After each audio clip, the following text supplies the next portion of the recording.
first run in South America, and it's all uphill. Running to St. Christopher Hill because, of course,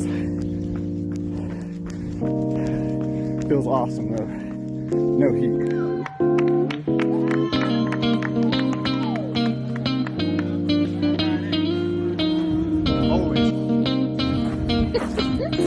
Set, go.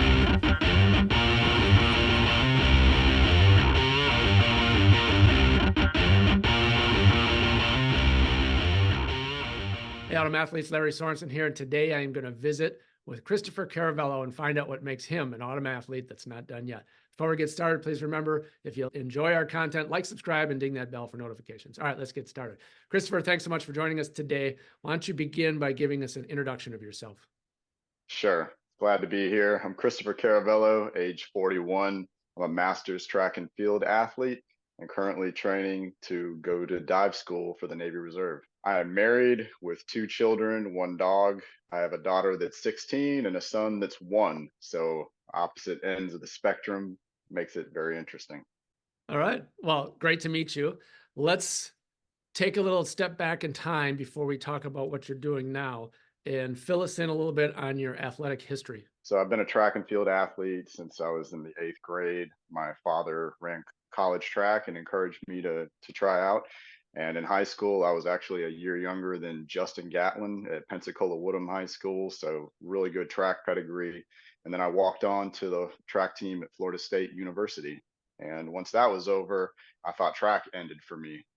So I started doing road racing, 5K, 10K, and just skipped the whole marathon and went straight to ultra marathons and did that for about 10 years.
But when my daughter started doing high school track at South Walton High School, I started coaching her. Then I started jumping into workouts with her, and that rekindled my passion for track and field.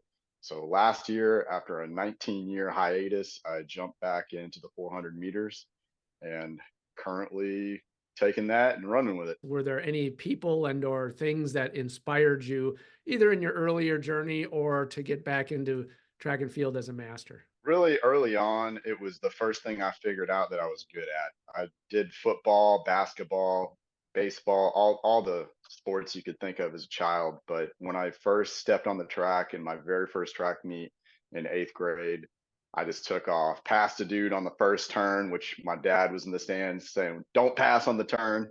But smoked him, ran like a pretty good, I think I ran a 57 as an 8th grader in my first meet. So and my football coach even said, like, to our whole team later on in off-season workouts, like, that was the first time I really saw Chris beat down somebody, express himself athletically and have success. So from then on, it was my favorite sport. And I just always just dumped so much time and effort into it. And that's really a testament to my coaches. My coach at Woodham, Jay Cormier, really built, in my opinion, just a powerhouse for public high school track and field, which in Florida, it's kind of dominated by the private schools down south. But even without Gatlin on the team the following year, we still, really made some noise. And then that was kind of like my calling card. Just in college, I walked into the coach's offices at Florida State and mentioned, I went to school at Woodham, and they're like, "All right, you can try out," and just hung on as long as I could. Each day was kind of like being cannon fodder in practice, but every day was harder than the last. And that's kind of like, I think what helped me on as a ultra runner was just the mental grind of it, and like this is gonna hurt. It's going to be incredibly difficult just to get any kind of traction going, but one step in front of the other. Why don't you fill us in on any kind of setbacks that you had, whether it was earlier on or even in recent times as a master's? I like to say that I was my own worst enemy, dating back to high school and throughout college.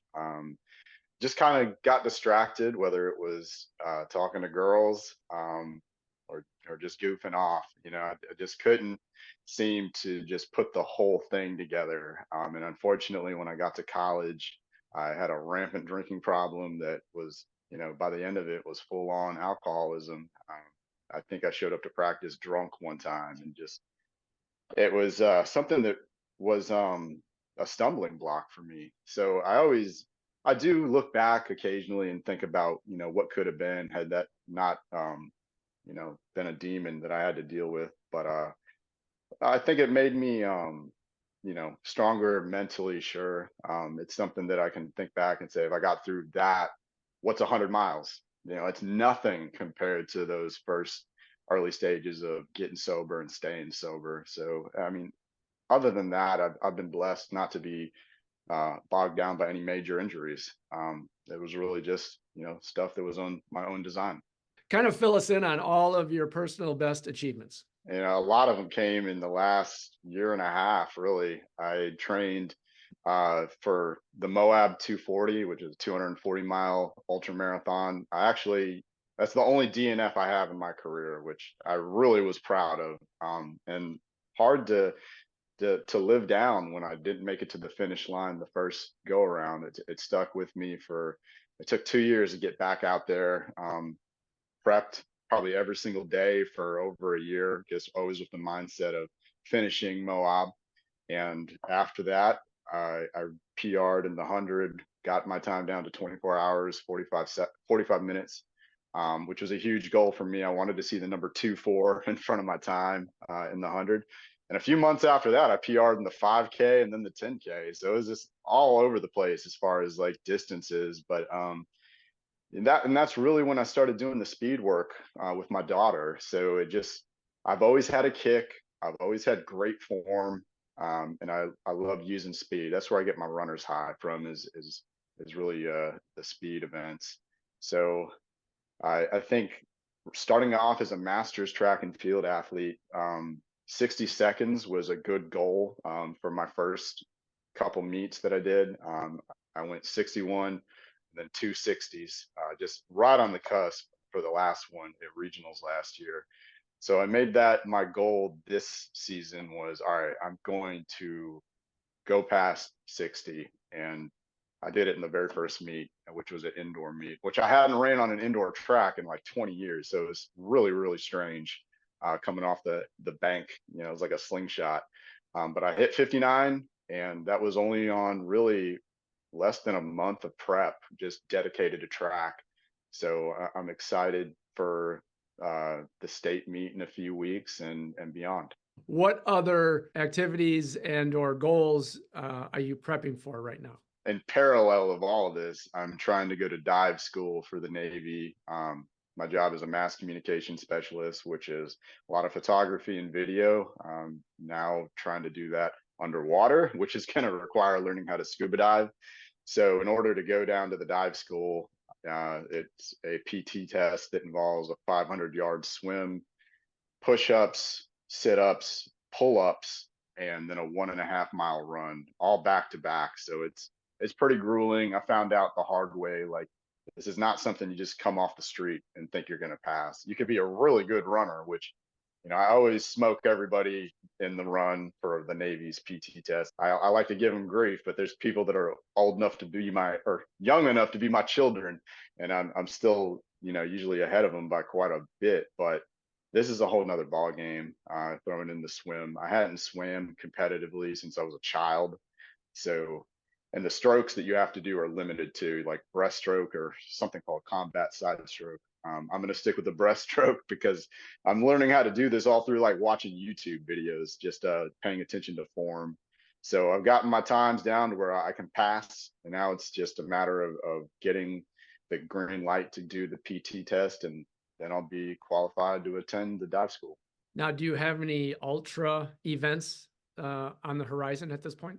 I have some itches that I still need to scratch as far as ultra marathon running. I'd certainly want to stay a masters track and field athlete, but there were races in particular that I didn't get to do. The Hurt 100 out in Hawaii, which is a lottery, and I think the Badwater 135 is something that I would like to cross off the list someday. And then you mentioned, of course, running track at this point. What specifically are you aiming for in the near future for track and field events? If everything goes according to plan and I'm injury free after state, I'll progress to the national meet, which this year is out in Sacramento. And then the world championships is in Gothenburg, Sweden. And one of the first things I noticed, how I got into masters track and field was literally just Googling, can you still run track after college? And when I figured out that you could, one of the things I noticed was they had already announced the championship meet for 2024, which was in Sweden. I've been to Scandinavia a bunch. That's my favorite part of the planet to explore. And, the thought of having that is kind of like a very big goal. Going to a world championship should be, that's at this stage of my life, that might as well be saying I want to go to the Olympics. It's a really big goal. It's on the other side of the planet, but I've talked it over with my coach, and that's one of the things that's always going to be in the back of my mind over the next couple months. Who is your coach? Sue McDonald of the multiple world records in multiple events. Had to give her a little shout out. So yeah, if you're a masters track and field person, you want to emulate somebody, that's a good place to start. How do you kind of put it all together and then also do it at the stage of life where you're at with kids and family and career and all that kind of stuff? So fill us in on how you make all of that happen. First of all, I would say masters track and field or any masters athletics. It comes down to not only still having the body that can hold up and the wear and tear, still having the mechanics to do these events, but time management. That there's not enough hours in the day, so you really have to have a good grasp of your schedule in order to fit it all in and not be completely overwhelmed or having your family want to disown you. So I think there's a lot of discipline that comes with waking up before the sun's up, before everybody else is up. You're in the pool or you're out on the track. I've seen the sun rise over many a workout, and that's not going to change if I want to, stay doing this. Luckily for me, I mentioned that I was injury free throughout my career, so I didn't have anything nagging holding me back. And coming back from a ultra marathon background, I had the fitness base, I had the endurance base, and even through all of those years of running ultras, I mentioned I always had a good kick. So I kind of always made sure I was put in a little bit of speed work here and there. And I always was in the gym. A lot of runners ignore strength training. I've always been an advocate going back to college. Stronger is better, especially when you're putting a beat down on your body for some of these like trail ultras where there's a lot of elevation. So that kind of background, I think, helped me when I made the transition back to track. Certainly, anything I've done in the Navy has been, served very well from having that background. That's a lot, but for those of us still pressing on past the age of 40, they know all about it. Juggling everything and still taking time for family. That's where it's at. All right, so take us out to the track today for one of Sue's crushing workouts for you for what you're preparing for? Tell us what you're going to do. I think I'm on the track 2 days a week on average. I've been with Sue for about 3.5 months, and that was a real good benefit to take the guesswork out of it. Just having somebody that's been doing this for decades plus, just with a good workout regimen that was tailored to my events. So I'm on the track, doing anything from 200 repeats. Last week we went up to 1,000-meter repeats as I try to work back into the 800-meter, which has been very, very hard. And then on the other days, a lot of just, I think the longest run we do is Sundays. We go 8 miles, and with a few days of cross training days, which really works out for my swimming, or recovery runs. Like this morning was 3 miles recovery and then 40 minutes in the pool. So it's a bit of both. And of course, strength training, I think, is twice a week. And what do you do for strength training? Give us a little idea of the type of lifting that you do. And I really enjoy where I'm at right now. It's a gym in my hometown called Stand Dune Strength and Conditioning, and it's a community workout. So we have a coach leading a group of athletes doing, I'd say, a lot of emphasis on legs, a lot of sled pulls, hamstrings, deadlifts, a lot of the lower bodies, which I like, and I think it's important for the explosion coming out of the blocks and acceleration. So it works out nicely because it takes the guesswork out of it. I'm not scrambling to figure out what workout's going to benefit a sprinter. I have a coach that's kind of guiding me along the way. fill us in on how you fuel your body, and then also how do you approach rest? So I have an iron stomach from running ultras for that many years. You get to the point where you can just put down any fuel and have it sit on your stomach, and you're not puking, a mile later. So I've found that I can tolerate a lot. I'm very thankful that I'm no longer doing workouts that require me to ingest a certain amount of calories every hour on the hour for over a day. Now it's just making sure you have emphasis on protein is really my approach to it. I don't really have anything that strict. I try to eat as clean as possible, make sure I have a certain amount of raw vegetables, raw fruits, and like I said, just throwing in some chicken, meat, steak, like nothing too crazy. I think if I sat down with my coach, she'd probably encourage me to have a nutritionist and have that be part of the equation here. But I don't eat a lot of junk, and I try to have a certain amount of protein, especially after hard workouts. Mm-hmm.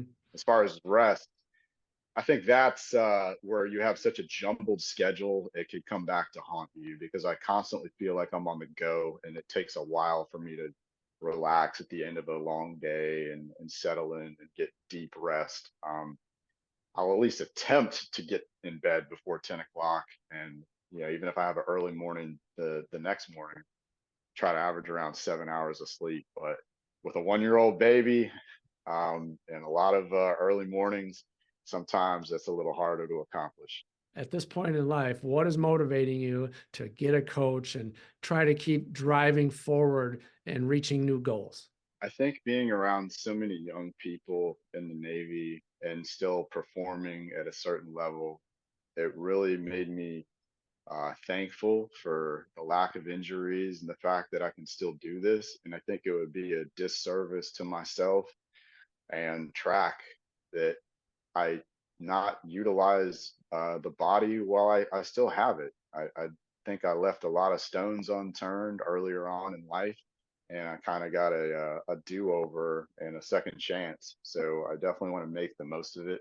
And I just love running fast. Like Larry, there's just something about coming through, even if it's just a workout and I'm the only one on the track. Hit the finish line, look down at your watch, and it's what your goal was, what you're set it out to accomplish. There's just nothing better than that feeling, and that's why I'm still doing this. If you could go back in time, would you have done anything a little differently? I mentioned that I was distracted a lot in high school and college, and obviously, if I could go back and do it over, I would have kind of found a way to block out those distractions. I had a strength coach at FSU that sat us all down, and he was just joking, but like it kind of resonates. Almost 20 years later, he said, "Eat protein, don't talk to girls, and study hard." And if I had just done those three things, things might have turned out a little differently. I call it the secret sauce. What would be the ingredients in that secret sauce of yours? For me personally, obviously, it's my sobriety. I think that was a game changer as far as putting years back on the clock for me. But at this age, make it a lifestyle. It doesn't have to be always chasing a certain event or a time. I think in order to maintain this long term, it's got to be something that becomes just part of your routine, and you're satisfied with the journey and not so much focused on the results. So do you have any kind of a social media presence out there that you'd like to share with our audience so we can go out and find you and follow you? Sure.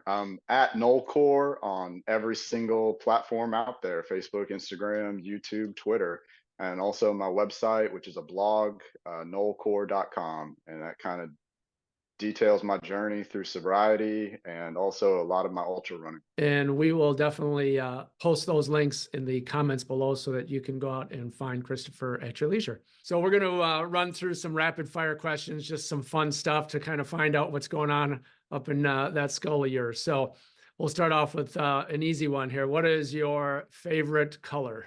My favorite color is purple. I got my master's from the University of Washington. So purple rain, baby, bow down. What's your master's in?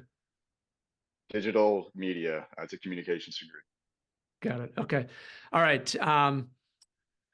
Horror movie, comedy, love story. Probably comedy. I don't like scaring the what out of myself. Comedy is the way to go. Do you have a particular favorite that comes to mind? Movie Singles, which is set in Seattle in the 90s, and Oh Brother, Where Art Thou? What is your go-to pump song for, like sprinting, heavy lifting, those types of things?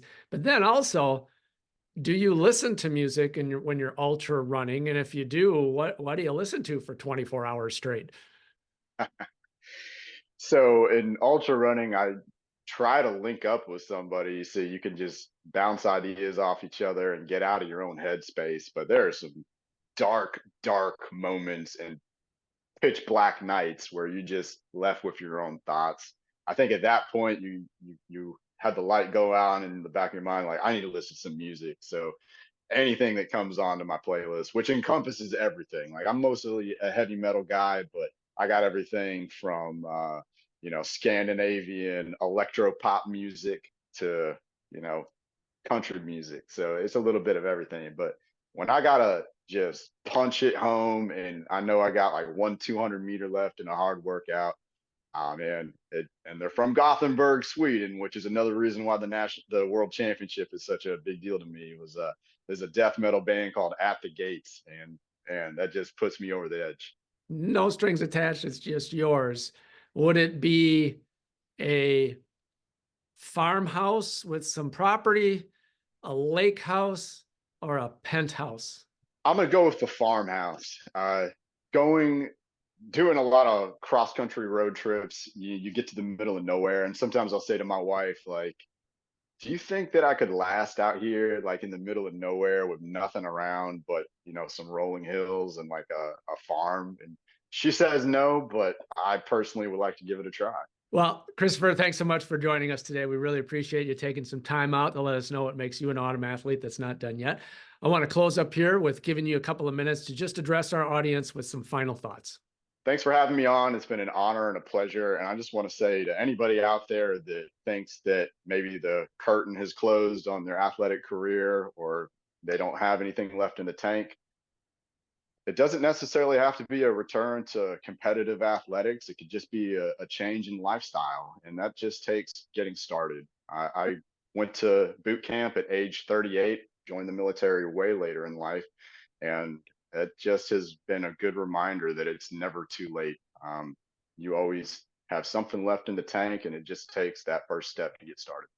Well, there you have it, folks. Great advice from Christopher Caravello. He is definitely an autumn athlete that's not done yet. Remember, keep moving, set your own goals, and train hard to achieve them. Thanks so much for watching. I hope you enjoyed it, and we will see you next time.